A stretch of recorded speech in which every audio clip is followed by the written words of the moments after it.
Кои са основните компоненти на този тип инсталация? Разбира се, почваме от резервоара. Той може да бъде с различен литраж. Трябва да се съобрази естествено с помещението, в което ще бъде самата инсталация. И естествено най-важното нещо са и нуждите, които ежедневно потребяваме.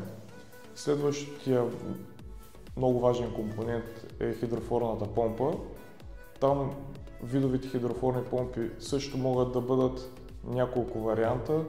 От такава, която можем да потопим в резервоара и да ни поддържа след това постоянно налягане, до хидрофор стандартен с мембранен съд, с пресостат.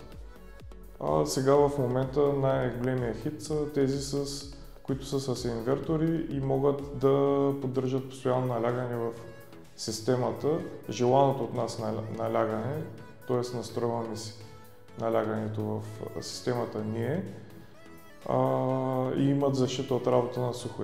Това е друг плюс, който имат тези хидрофорни помпи.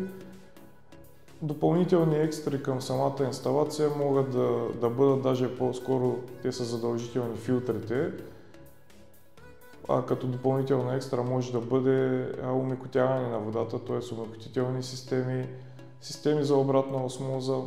Това са неща, които са след като се направи изследване на водата, която получаваме и видим нейните стойности, можем да преценим и да прибегнем към такъв тип уреди, които да помогнат за по-доброто качество на водата.